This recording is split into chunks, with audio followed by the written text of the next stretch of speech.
Have you ever felt that time sometimes moves strangely, like deja vu, forgotten memories, or a dream that felt more real than waking life? What if I told you that thousands of years ago, there lived a sage who cracked the secret code of time, not with a machine, but with his mind? He didn't build a portal, he became one. This is not a story of science fiction. This is a chilling, mystical legend hidden deep in the folds of Sanatan Dharma, passed in whispers among yogis, buried in the Puranas, and almost forgotten by the world. Tonight, we unravel the lost tale of sage Vasuman, the time-traveling hermit, a man who walked through the 4 yugas, met his past self, and left a message for the future. Are you ready to journey through the river of time? Long ago, in a forgotten corner of the Himalayan wilderness, there lived a lone sage named Vasuman.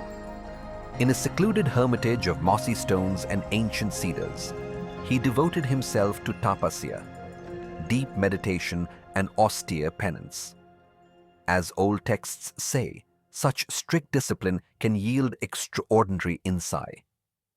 Vasuman's only companions were the whispering pines and a mysterious yantra inscribed on a flat rock before his meditation seat.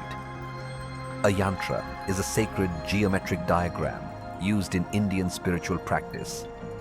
Each night by firelight, he traced its lines with his finger, believing it held secret energies.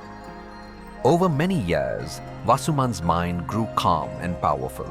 He studied the Vedas and Puranas, learning that time itself was a living cycle. He knew the old tales. A king once sat before Brahma for mere moments, yet when he returned to earth, entire ages had passed. The holy books speak of 4 great ages, or yugas, through which humanity passes: Satya, the golden age; Treta, Dwapara, and the present Kali Yuga, the Iron Age. Each yuga spans vast millennia. For example, Kali Yuga alone lasts 432,000 years. Even a single day of Brahma, the creator, is said to be 4.32 billion of our years. Vasuman pondered these cosmic truths as he meditated, humbled by the vastness of time and nature. One cold dawn, as the new moon rose, Vasuman entered an especially deep trance. His breathing slowed and his spirit felt untethered. In that silent vigil, the lines of the yantra glowed faintly. A cool breeze scattered his ash-smeared hair, and he felt himself rising above his body. Unseen forces stirred. Time itself began to ripple.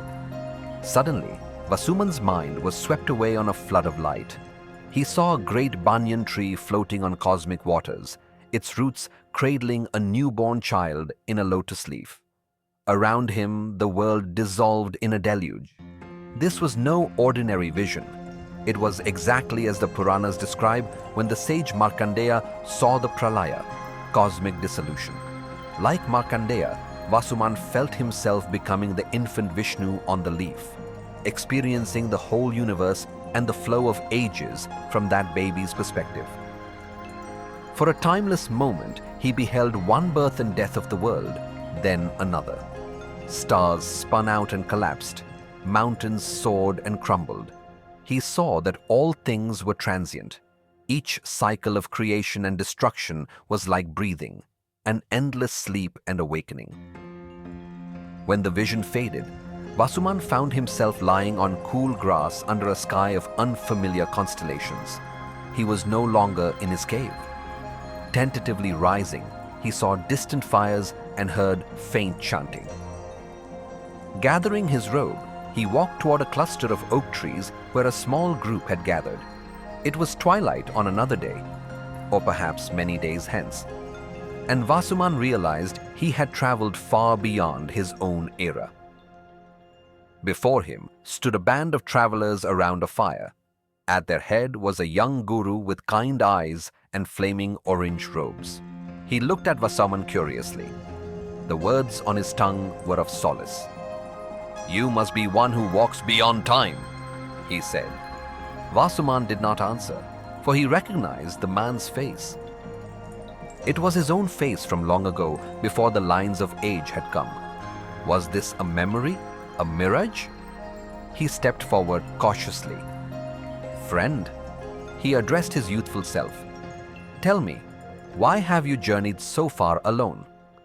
The younger figure smiled as if seeing an old spirit. "I seek the truth beyond the worlds," he replied, "and wonder if the path of a hermit leads where it should. I have seen kingdoms rise and fall like ripples on water, and I worry if wisdom alone can stop the dark." Vasuman sat beside the fire and shared silent fellowship. In that future dusk, he spoke of Dharma, righteous duty, and compassion across time. He told how every age had its trials. In Satya Yuga, even demons learned virtue, whereas in Kali Yuga, chaos and greed would rise. The young sage listened, eyes wide, as Vasuman recounted the ancient story of King Kakudmi, who waited with his daughter before Brahma and returned to find that 27 Chatur Yugas had passed on earth. They laughed softly at how small human plans seemed beside such cosmic currents. Vasuman felt a profound love for this youth. He blessed him. "Do not lose heart, for even in darkness, a single lamp of knowledge can shine for millennia." As dawn drew near, Vasuman gently laid his hands on the younger man's brow. The vision wavered and the young guru blinked awake in his own bed. Vasuman found himself again under a starry sky, but this time it felt like his own time. He realized the encounter was a gift. His own wisdom had guided his younger self, yet his journey through time was not over. Later that day, Vasuman's meditation took him forward to an even more distant future. This time, the world was unrecognizable. Vast metal forests pierced the sky and water flowed through marble streets. Yet people still whispered the old mantras and bowed before golden statues. In a gleaming city park, a little girl was crying under a statue of the Buddha. Vasuman knelt beside her. "What ails you, child?" he asked gently. Through her tears, she told him the city was emptying of kindness. "We have lost the stars," she sobbed, "and when people are lost, gods forget them too." Vasuman hugged the child. In that instant, he heard the rhythmic beat of a great drum. Somewhere above, the statue's eyes blinked, glowing. He realized she stood on the threshold of Kali Yuga's darkest time, the very era that had worried his younger self. Yet he knew a secret. Even in darkest Kali Yuga, seeds of light endure. He spoke softly. "Remember, little one, the dawn follows night. The knowledge you carry in your heart can guide others." As he spoke, the child's tears turned to awe. The statue above smiled slightly. Suddenly, a soft light enveloped Vasuman and the girl. When his vision cleared, Vasuman was back alone in the forest clearing of his own hermitage. The morning sun had crested the peaks. Birds were singing as if nothing had happened. His heart was full of both awe and sorrow. He had wandered through ages, from Satya's peace to Kali's turmoil, and seen that the soul's longing for truth never changes. Vasuman took up his ancient pen and ink.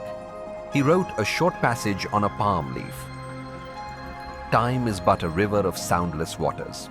We may feel we row in one direction, yet the river returns to its source. Carry compassion, truth, and duty in your boat, and you can weather any age." Placing the leaf under the yantra, he smiled. Far away, the distant guru smiled in his sleep, feeling strength he could not explain. And in another future city, a child would remember the tale of the old sage who comforted her. Thus, sage Vasuman's tale joined the many legends of Sanatan Dharma, the eternal way. Ancient dharmic lore teaches that the wise know time is a cycle. Even immortals called Chiranjivis remain until the end of Kali Yuga. Like them, Vasuman walked through ages as if in a dream, learning that life's deepest truths, duty, dharma, Compassion, karuna, and humility shine in every era. He understood that our mortal span is brief, but our actions echo forever in the river of time. In simple awe, he bowed to the mystery he had witnessed. The world is vast, yet love and wisdom bind us through the yugas.